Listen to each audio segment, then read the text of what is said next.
This is a human being. And about 14,000 years ago, another human being ate him. They cracked his bones open for the marrow. And they turned his skull into a cup. And here is the part that is going to bother you. They probably were not even that hungry.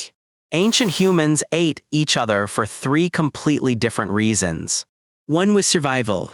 One was war. And the strangest one of all was love.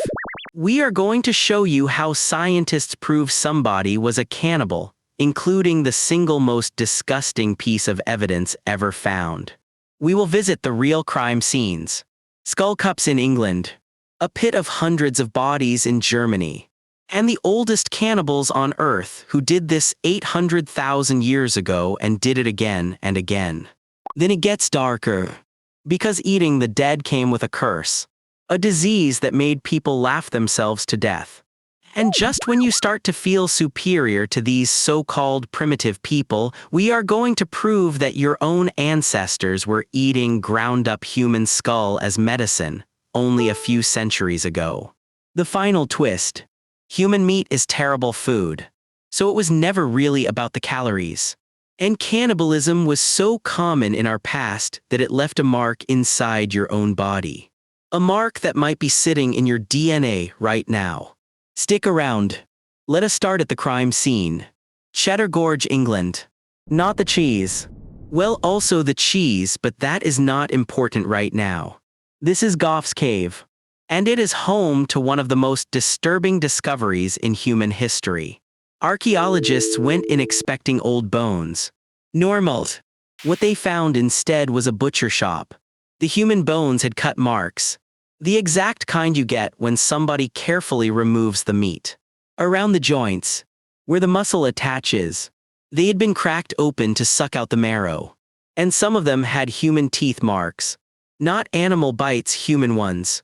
We can tell the difference because human teeth crush and leave a very particular kind of damage that a wolf or a hyena simply cannot. Someone chewed on these people. And they did it with the same casual hunger you would bring to a chicken wing. And the skulls were shaped into cups. Cleaned out. Trimmed around the edges. Smoothed down. Somebody put in effort. This was not one monster hiding in the dark. This was an entire community. Doing this on purpose. Over and over again, 14,000 years ago. So the real question is not whether ancient humans ate each other. That part is settled. The question is why. But before we get to why, we have to answer something even trickier. How does anybody actually prove that a person was eaten? Here is the problem. A pile of old human bones does not come with a confession. Maybe they died in a war. Maybe animals dragged them around. Maybe the group simply cleaned the bones of their dead as a respectful burial ritual with no eating involved at all. Because some cultures really did do exactly that. So how do scientists tell the difference between a gentle burial and an actual meal? They look for a specific fingerprint. And there are 4 clues that, altogether, are almost impossible to fake. Clue 1. Cut marks in exactly the places you would cut to remove muscle. Around the joints, where the tendons attach. The same spots a butcher works on an animal. Clue 2. Long bones cracked open the long way. Animals crunch bones randomly. Humans crack them precisely to drain the rich marrow inside. Same technique they used on their dinner. Clue 3, and this one is wild. When you boil bones inside a clay pot, the ends get rubbed smooth and shiny against the walls. Archaeologists actually call it pot polish. And it means somebody was making soup. Clue 4 is the one that ends every argument. It is also the grossest thing in this entire video, so get ready. In Colorado, at a 900-year-old site, scientists found a coprolite. That is the polite word for fossilized human poop. And when they analyzed it, they found a human protein, myoglobin, that only shows up when you have digested human muscle. Let that sink in. Somebody ate a person. And then left the receipt. That is not a theory anymore. That is the closest thing archaeology has to a signed confession. But believe it or not, some people once argued cannibalism was not even real. In 1979, an anthropologist made a bold claim. Cannibalism, he said, was basically a myth. A story. He argued there was almost no reliable first-hand proof that any society ever ate people as an accepted custom. His theory was that the word cannibal was a slander. A label that explorers and conquerors slapped onto people they wanted to make look like savages. An excuse to conquer them. And honestly, he had a point about some of it. A lot of cannibal stories really were exaggerated propaganda. There is even a pattern to it. The cannibals are always somebody else. The tribe over the hill. The enemy.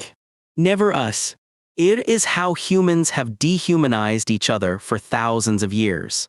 It was actually a really important challenge, because it forced scientists to stop trusting old travel stories and start demanding hard evidence. Bones. Chemistry. Proof. And when they went looking, the proof was overwhelming. The bones do not lie. Cannibalism was absolutely real. The professor was wrong, but he made the science better. So now, with rock-solid proof in hand, let us finally answer the big one. Why? 3 reasons. And we start with the one you can almost forgive. Let us start with the reason you can actually understand. Starvation. Picture the Ice Age. The hunt has failed. The winter will not end. The berries are gone. The animals have moved on. And your family is slowly starving to death in the dark. Now somebody dies. And the group faces a choice that no human being should ever have to make. Let everybody starve. Or survive on the one source of food that is left. And before you judge them, this is not just ancient history. It has happened in living memory to modern people in plane crashes and stranded expeditions. When the only choice is cannibalism or death, humans have almost always chosen to live. Honestly, most of us probably would. And we have the bones to prove how far people will go. In the frozen winter of 1609, the English colony at Jamestown ran out of food. They called it the starving time. Centuries later, archaeologists dug up the skull of a 14-year-old girl they nicknamed Jane. Her bones had the telltale cut marks and pry marks of butchery. Desperate, dying colonists had eaten one of their own children just to see the spring. So when we talk about survival cannibalism, this is not some far-off fairy tale. It is us. It is recent. And under the right amount of desperation, it is anyone. So survival cannibalism is grim, but it is just brutal math. If our story ended right here, it would be a sad little tale about desperate people. But it does not end here. Because a huge amount of ancient cannibalism happened when there was plenty of food. Which brings us to the reason that nobody sees coming. Meet funerary cannibalism. And this is the one that completely rewires your brain. In some ancient cultures, when a loved one died, you did not bury them. You did not burn them. You ate them. And here is the thing. It was not cruel. It was the exact opposite. To them, putting your relative into the cold ground to rot was the disrespectful option. The loving thing, the honorable thing, was to take them into your own body. To carry them with you. Forever. Think about it from their side. Your grandmother dies. You want to keep her close. You want to keep her safe. So her spirit lives on, literally, inside the people who loved her the most. Anthropologists have documented this exact belief in cultures that survived right into modern times. In parts of Papua New Guinea, eating the dead was the funeral. And the women and children often ate the brain. The most sacred part. As the deepest possible act of grief and respect. Hold on to that detail. The brain. Because it comes back later, and it turns this gentle story into something out of a horror movie. But first, the third reason. Because not everybody ate the people they loved. Some of them ate the people they hated. Not all cannibalism was about family. Some of it was about enemies. When two groups went to war, winning was not always enough. You wanted the other side to know, right down to their bones, that you had completely and totally destroyed them. Eating a defeated enemy did two things. 1. It was the ultimate act of dominance. There is no bigger way to say we won than to consume the very people you beat. And 2. Many believed that you absorbed their power, their strength, their courage, their spirit. Beat a great warriors. Eat a great warriors. Become a great warriors. Warrior cultures all over the world held some version of this belief. The heart for courage, the brain for cunning, specific parts of the enemy eaten for specific powers in a kind of grim battlefield magic. It was psychological warfare 20,000 years before anyone ever invented the term. Because word spreads. The next tribe overthinks very, very carefully before picking a fight with the people who eat their losers. Survival. Love. War. 3 reasons. Now let us go and visit the places where it actually happened. Because some of these sites are worse than anything you are imagining. And the oldest one rewrites the entire story of who we are. Case 1. And it is the big one. Atapuerca, Spain. Not 14,000 years ago. Not 50,000. 800,000 years ago. Here, an ancient human species, long, long before us, left behind the butchered bones of their own kind. Cut, cracked, and processed in the exact same way as the deer they ate for dinner. And here is the chilling part. A lot of the victims were children. This was not a one-time famine. The evidence suggests it was routine. Something they did again and again across many generations. Some scientists think they hunted rival groups like prey, eating the competition and clearing them out of the territory at the very same time. 2 problems, 1 solution. You remove your rivals and you get a free meal out of it. The children may have been the easiest targets, smaller, weaker, unable to fight back. It is a cold, efficient, and deeply disturbing kind of logic. And it means cannibalism is not some late invention of twisted minds. It is almost as old as humanity itself. We may have been eating each other before we were even fully human. Case 2. Herxheim, Germany. 7,000 years ago. Archaeologists found a massive pit ringing an entire settlement. And inside it were the remains of hundreds of people. Skulls carefully shaped into those same cup-like bowls. Bones cracked, cut, and processed like livestock. Whatever happened at Herxheim happened on an industrial scale. And we still argue about exactly why. Case 3. Fonbray-Gioua Cave, France. Here, archaeologists found human bones and animal bones butchered the exact same way. And then thrown into the same trash pits. To these people, processing a human and processing a sheep were just the same job. Case 4. Cowboy Wash, Colorado. That is our COP Rolite site. Around 900 years ago, an entire small community, men, women, and children, was killed, butchered, and cooked inside their own homes. Then the killers used the family cooking pot and left that fossilized proof behind. Some think it was starvation. Some think it was pure terror. A message designed to scare an entire region into obedience. Case after case. Every continent. Every era. From 800,000 years ago all the way up to just a few centuries back. This was not one weird tribe. This was humanity. But were we even the first of our family to do it? No. Because our closest cousins were doing it long before us. Meet the Neanderthals. Our cousins. Bigger, stronger, and honestly a lot smarter than the caveman jokes give them credit for. They cared for their sick. They buried some of their dead. They made tools and they made art. And in 2 caves, Moula-Guercy in France and El Sidrón in Spain, they did something else. The bones tell the exact same story as Gough's cave. Neanderthal skeletons, butchered by other Neanderthals. Cut marks. Cracked open for the marrow. Processed precisely like the horses and the deer they hunted for dinner. At El Sidrón, they even found a whole family group that had been eaten.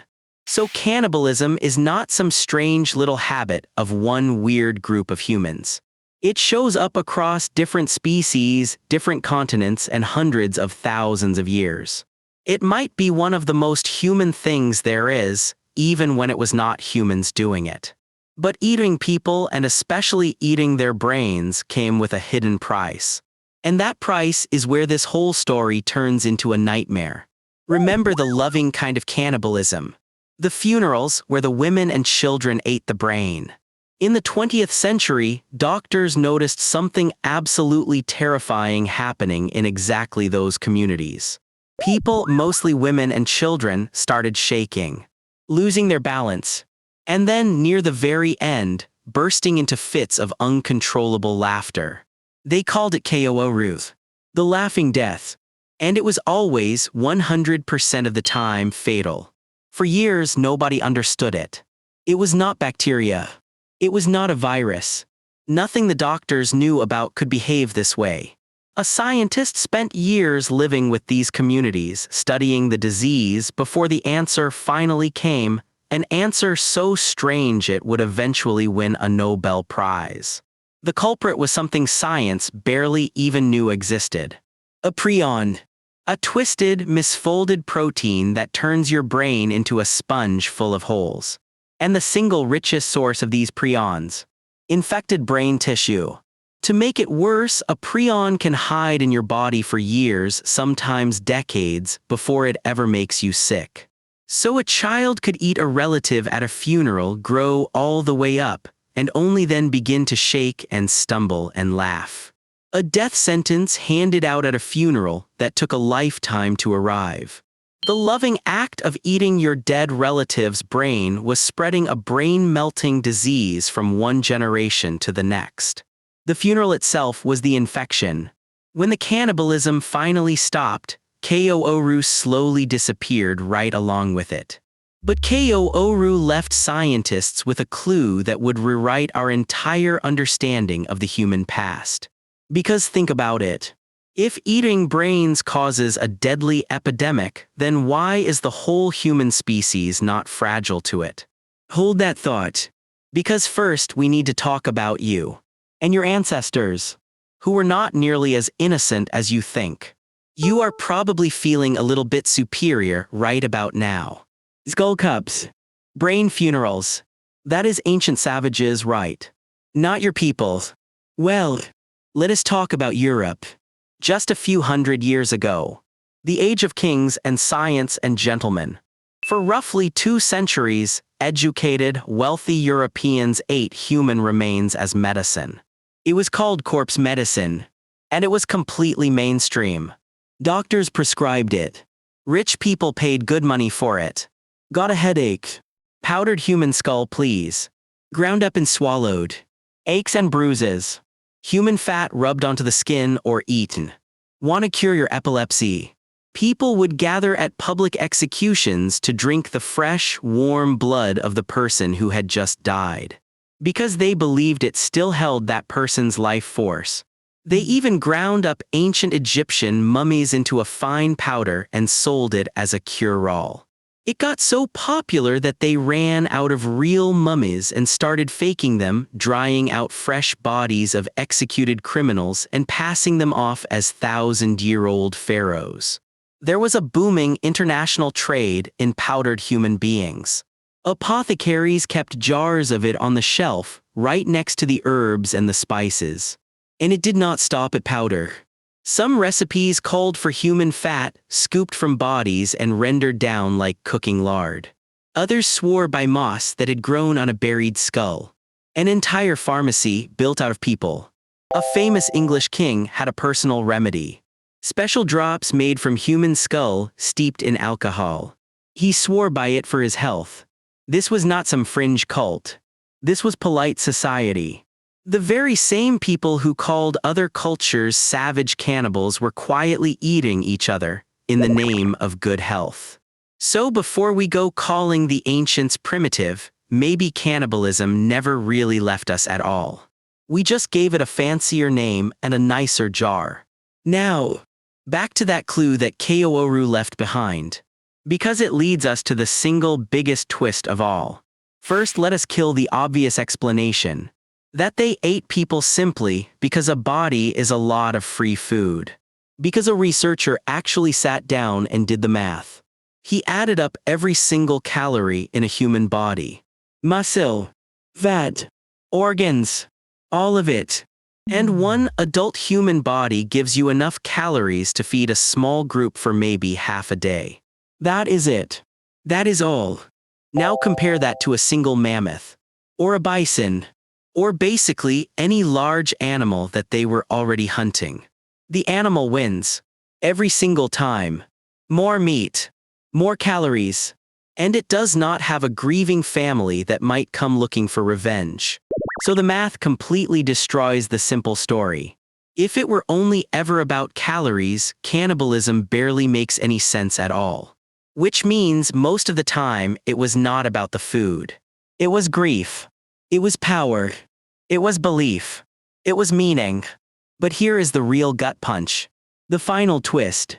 Remember Kuru and how the whole species should be fragile to it. Scientists studying human DNA found something incredible. Humans all over the world from every single ancestry on every continent carry a genetic variant that makes them resistant to prion diseases like Kuru. Now think about what that actually means. A gene only spreads through an entire species if it kept people alive. This protective gene exists in populations everywhere, which strongly suggests that deadly, brain-eating cannibalism epidemics happened so often in so many places so deep in our prehistory that they literally shaped human evolution. And it gets even more incredible. Among the very people who suffered the Kuru epidemic, scientists watched a brand new protective gene appear and start spreading in just the last few generations.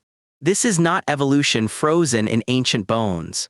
This is evolution happening in real time, right in front of us, driven by cannibalism within living memory. We got to watch our species adapt to eating itself. Cannibalism was not some rare little horror at the edges of history. It was common enough for long enough to leave its fingerprints inside the DNA of people all over the planet. That very same kind of resistance gene might be sitting inside you right now. A quiet little scar left behind by a habit your ancestors would rather you forgot. So here is one last question. If our ancestors did this so often for so long, then why does the very idea make your stomach turn today? Why is cannibalism the one taboo that shows up in almost every culture on Earth? Part of the answer might be that very disease. The groups that felt deep disgust at eating people were the groups that stopped catching brain-melting plagues. So disgust kept them alive. Over thousands of years, that gut-level horror got baked into us, passed down, generation after generation, until it felt less like a rule and more like an instinct. Your disgust is not weakness. It might be one of the smartest things evolution ever taught you. It is your ancestors screaming across 10,000 years, do not eat the brains. So the next time somebody calls our ancestors primitive, remember. They had funerals. They had philosophy. They had psychological warfare. And they had a habit that reshaped our very DNA. And their descendants, in their fancy wigs and their fine coats, were still eating human skull for their health. We just gave it nicer names. Ancient humans did not eat each other because they were savages. They did it to survive, to honor the people they loved, and to conquer the people they feared. The cannibalism was just the language they used to say it. If your stomach somehow survived this one, you are going to want to see what humans did to their enemies. That video is on screen right now. And if you are new here, subscribe. Because we dig up the parts of history that everybody else is far too squeamish to touch. See you in the next one.